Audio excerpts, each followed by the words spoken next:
Bom dia, família angolana. Sejam todos bem-vindos. Chegamos para mais um consultório.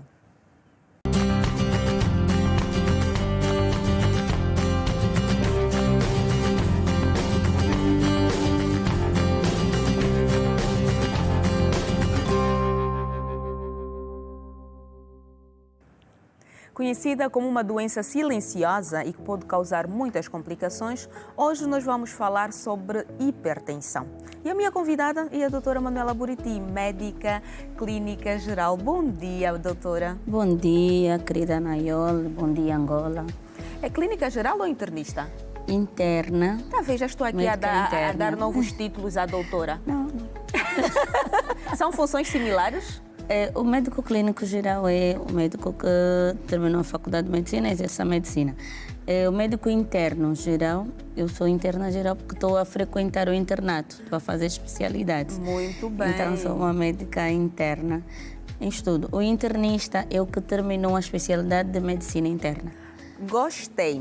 Hipertensão, o que é que nos traz hoje? Por que é que as pessoas ficam hipertensas? Por que é que ela é silenciosa? Como é que começa a hipertensão?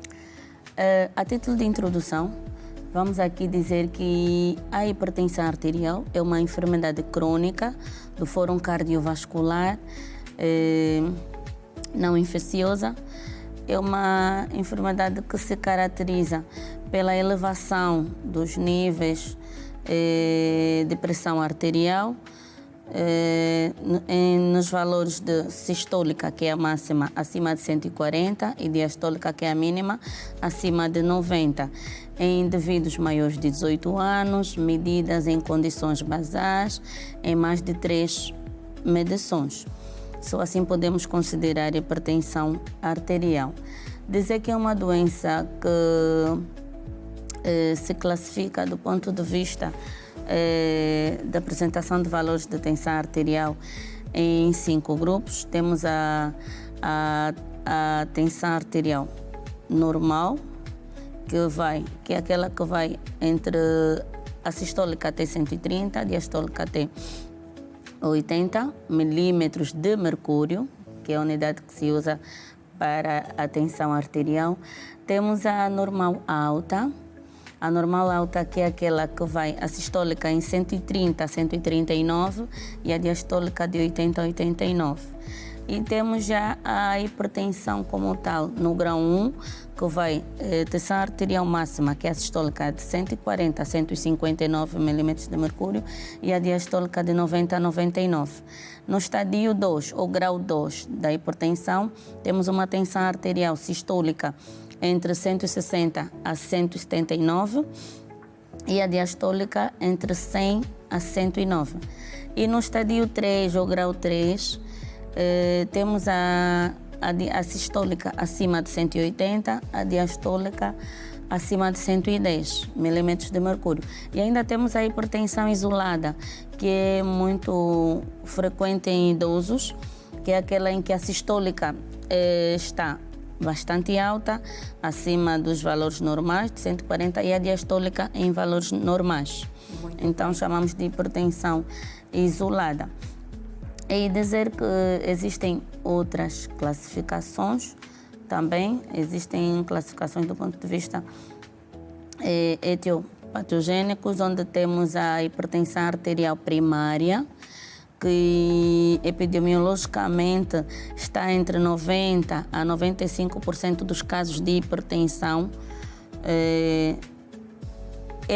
A primária, nós chamamos também essencial ou idiopática, não tem uma causa aparente, e tem a hipertensão de causa secundária, que corresponde a 5-10% de casos de hipertensão e normalmente está relacionada a enfermidades crônicas que desenvolvem a hipertensão arterial. E mais no decorrer da conversa vamos falar quais são essas enfermidades que podem fazer com que hajam a hipertensão. Não sei se podemos falar agora. Não, vamos no decorrer da conversa, no decorrer da sim, conversa, porque eu agora gostaria que, se calhar lá em casa também devem ter a mesma dúvida, é saber se a hereditariedade influencia ou faz com que uma pessoa tenha hipertensão. Influencia sim, influencia. Aí estaremos a falar dos fatores de risco. Existem fatores de risco são situações que facilitam o surgimento de determinadas doenças. E na hipertensão não é diferente. Na hipertensão temos fatores de risco, dos quais temos modificáveis, que são aqueles que são alteráveis, que dependem do homem, e os não modificáveis, que não dependem do homem. Os modificáveis, aí tem a ver com os hábitos higiênico-dietéticos, com a dieta, alimentação, uma alimentação com muito sal, com muita gordura, o estilo de vida. Alimentação com muita gordura, muito sal, o sedentarismo, a obesidade, o uso excessivo de álcool, o uso de tabacos, drogas como a cocaína. A Coca-Cola não? Também, uso excessivo. Sim. Também no geral, bebidas gaseificadas. Isso, também fazem parte dos fatores de risco modificáveis para a hipertensão arterial. E nos fatores de risco não modificáveis, aí temos a idade, temos sexo, acomete mais o sexo masculino, temos a raça, acomete mais a raça negra. Temos aí o fator familiar, e onde entra a questão da genética, pessoas com familiares com hipertensos têm tendência a padecer também da hipertensão arterial.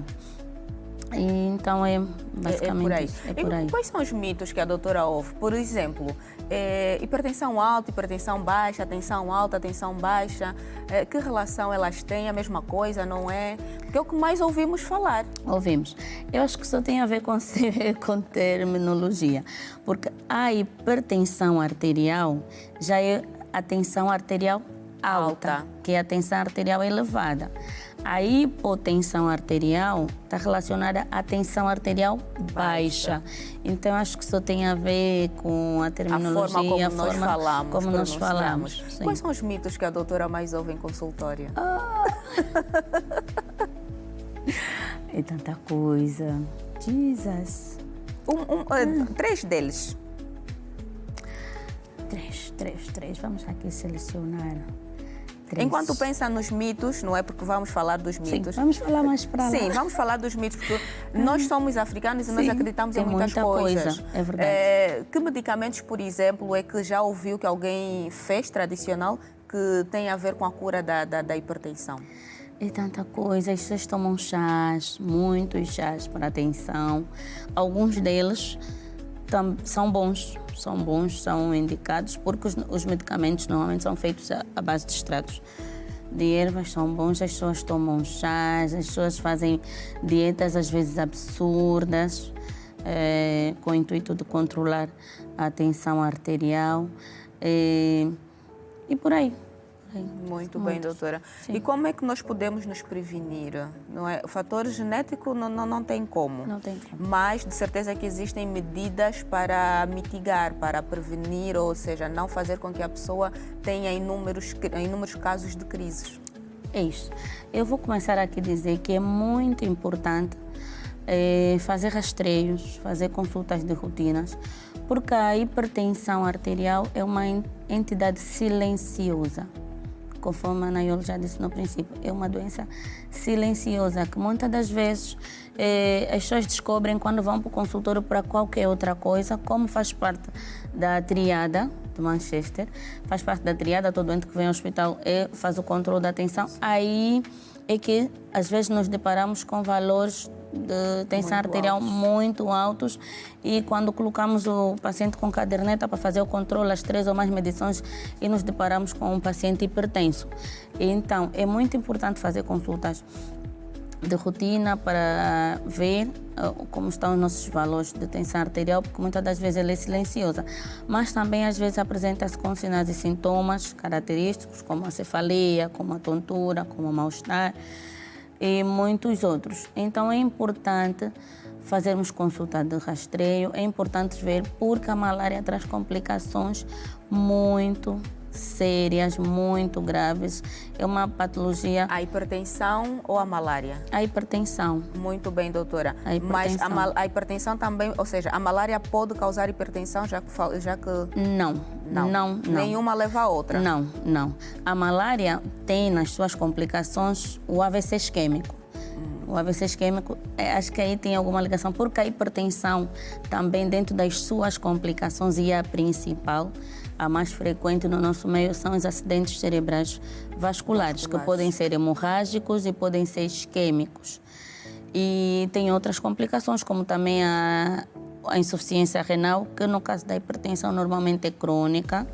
Temos também outras doenças que podem, umas que são causas secundárias da malária e outras que são da hipertensão. Sim. E outras que são consequências da hipertensão arterial, como a insuficiência renal crônica, como os acidentes cerebrais vasculares, como o edema agudo do pulmão, que é muito grave, como o infarto do miocárdio, que também é uma doença muito grave, as nefropatias diabéticas, as nefroangiosclerose hipertensivas, que são entidades muito graves, crônicas e que, de certa forma, prejudicam tanto a vida social como física da pessoa. Da pessoa. Sim. Doutora, nós vamos continuar a nossa conversa. Mas eu gostaria que quando nós voltássemos do intervalo, a doutora pudesse fazer a chega, não é, da hipertensão versus gestação. Eu não consigo falar de uma doença sem tocar na gestação, porque é importante. Sim. As mulheres precisam de cuidarem de quem elas carregam. Isso mesmo. Então nós vamos fazer agora, vamos ao nosso intervalo, convido-os a visitarem as nossas redes sociais e a voltarem conosco. Não se esqueçam, hidratem-se. Até já.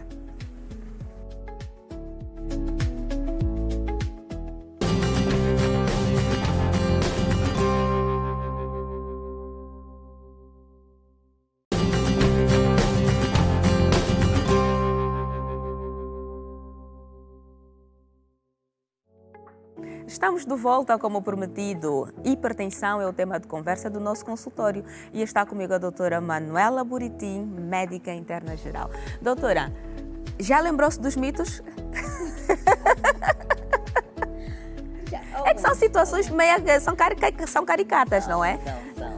Eu, por acaso, eu trabalho em Benguela, na província de Benguela, e já trabalhei no Hospital Municipal de Benguela, no Hospital Geral, e são cada coisa que as pessoas às vezes nos informam, desde fumaças, eu já ouvi pessoas que disseram que pegam o cocô do boi e pisam e colocam no nariz por conta da dor de cabeça, pensando assim que a dor de cabeça é por si lá que causa, enquanto que é uma hipertensão aí instalada.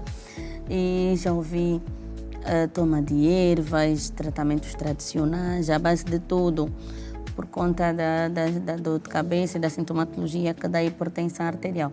Então, os mitos na nossa África, no nosso país, é um mundo. Não podia deixar de ser, não seria diferente, doutora, não seria diferente. Nós somos africanos, temos as nossas crenças e cada um faz o seu tratamento de acordo com aquilo que acredita e que já viu. Isso. Exatamente. Nós vamos agora, doutora, para o nosso quadro Doutor Responde. Vamos, sim. Vamos a isso, não é? Vamos. Convido assim a prestar atenção porque é o momento da doutora responder as vossas questões. Olhos na tela.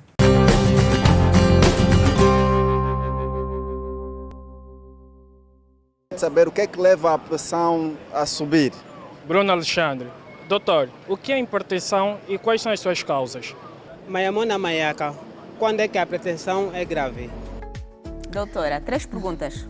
Vamos começar com a primeira pergunta, se não estou em erro, que fala quais são as causas. Sim.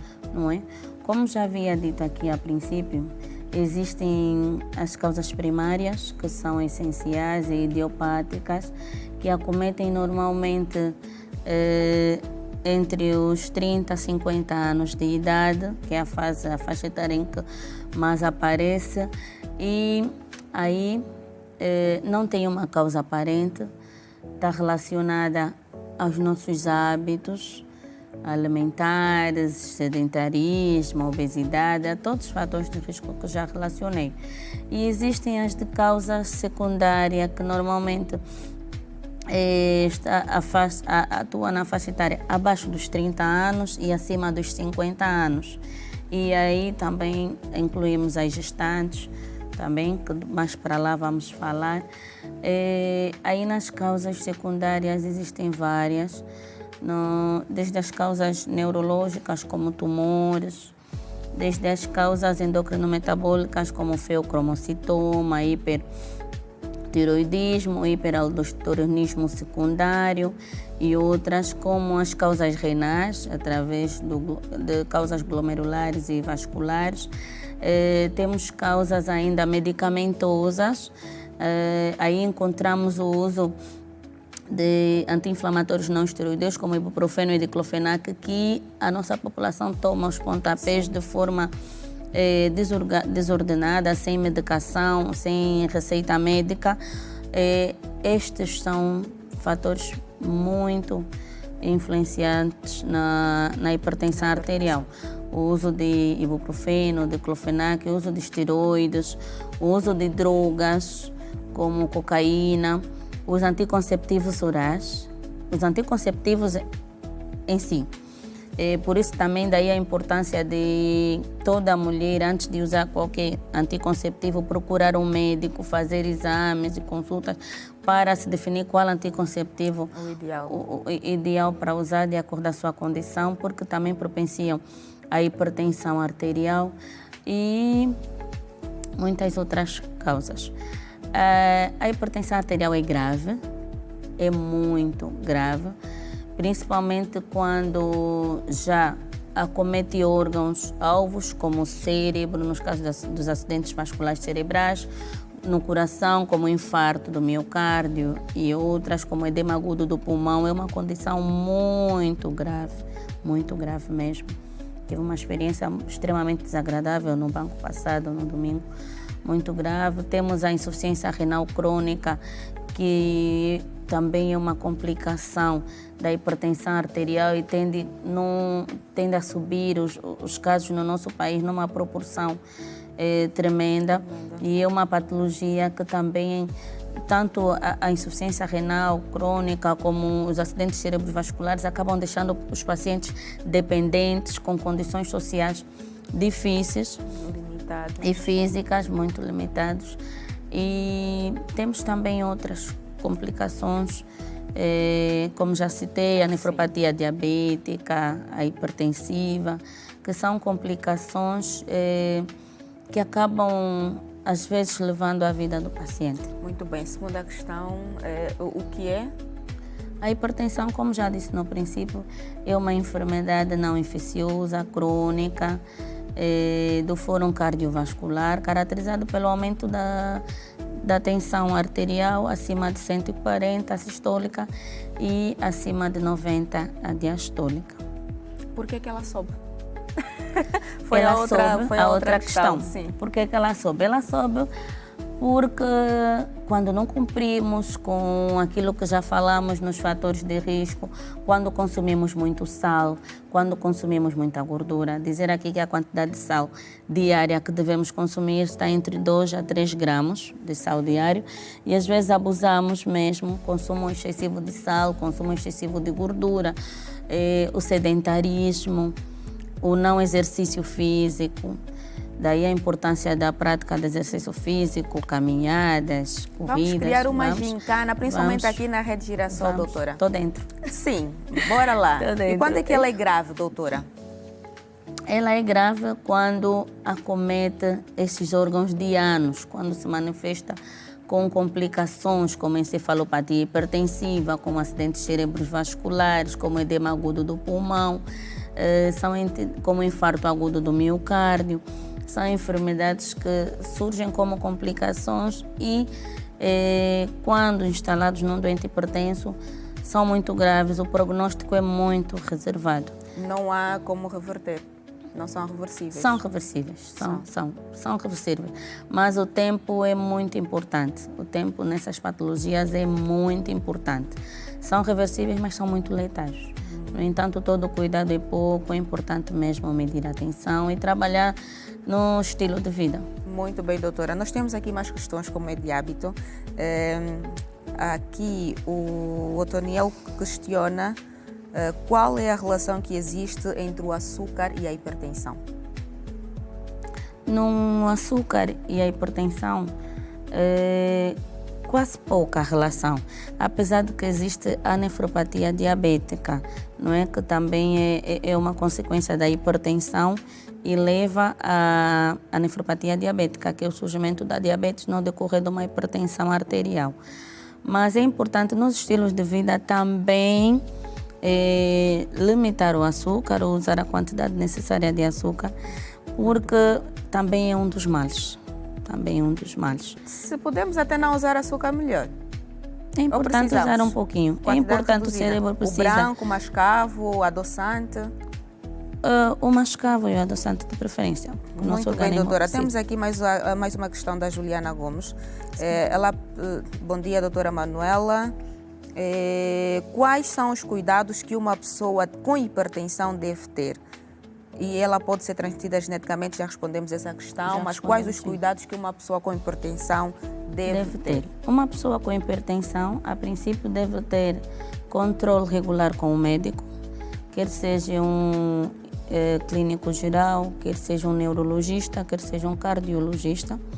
É importante manter consultas de rotina, é importante o controle da pressão arterial e é importante deixar a tensão arterial controlada com o uso de medicamentos que são receitados pelo médico. É importante a prática do exercício físico, caminhada, 30 minutos, 1 hora por dia. Qualquer prática de exercício físico. É muito importante manter o índice de massa corporal normal, dentro dos valores normal, até 25, porque a obesidade é um grande mal. É importante também evitar o sedentarismo, é importante evitar o excesso de álcool, é importante não usar o tabaco, é importante, mas o mais importante é evitar o estresse. O estresse é um dos grandes males para a hipertensão arterial.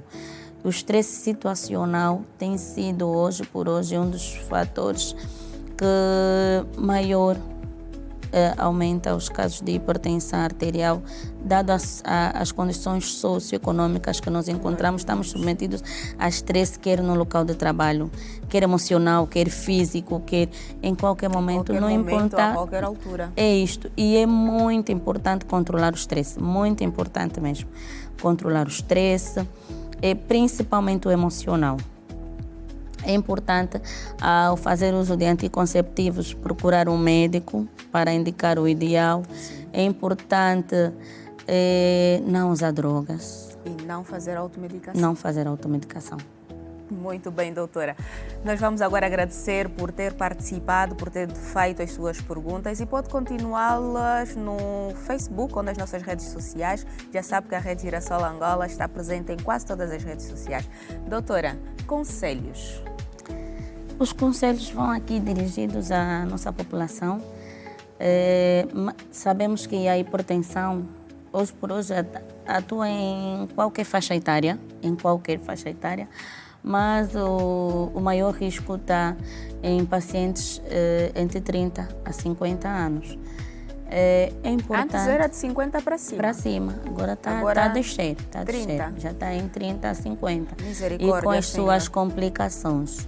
É importante mesmo, como já estava aqui a referenciar, fazer rastreio, consultas de rotina. Temos centros médicos, postos médicos públicos, privados espalhados pelo país todo.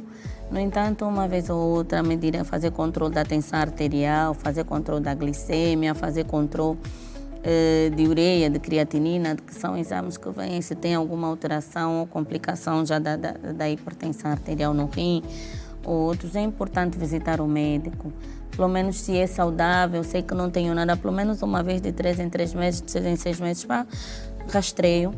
É importante a prática de exercício físico, estamos sempre aqui a dizer. É importante evitar o estresse, é importante se alimentar de forma saudável, o uso do sal, o uso de açúcar, o uso de gorduras, principalmente as não saturadas. Muito importante evitar o uso de álcool. Nossa juventude, a nossa população está muito perdida no álcool. A doutora está muito preocupada com esta questão. Está aqui a enfatizar. Muito, estamos mesmo preocupados, estamos preocupados. Então é importante trabalhar neste sentido, evitar o álcool, não usar droga e trabalhar no estilo de vida. Doutora, a vossa preocupação é a nossa preocupação, por isso é que nós abrimos este consultório. Obrigada. Por isso é que nós estamos aqui, existimos porque você também faz parte desta cadeia televisiva e deste programa. O Obrigado, Doutor, não seria nada sem que você estivesse aí do outro lado. Já sabe que nós estamos nas redes sociais, não é? Rede Girassol Angola, Naielo Silva Comunica também. Pode visitar o nosso canal do YouTube, assistir o programa, as retrospectivas e toda a programação da Rede Girassol. Canal 20 da ZAP, 54 da TV Cabo e 508 da DSTV. Nós também temos o nosso portal giranoticias.com. A doutora Manuela também tem as suas redes sociais, vai passar aqui em rodapé e vocês podem também visitar e fazer perguntas, não é, para que ela possa responder. Temos também o nosso grupo do WhatsApp, já sabe que pode deixar ali as suas perguntas para que as coisas possam fluir. Por enquanto, eu até já, fico bem, cuide de si, ame-se e ame alguém. Doutora?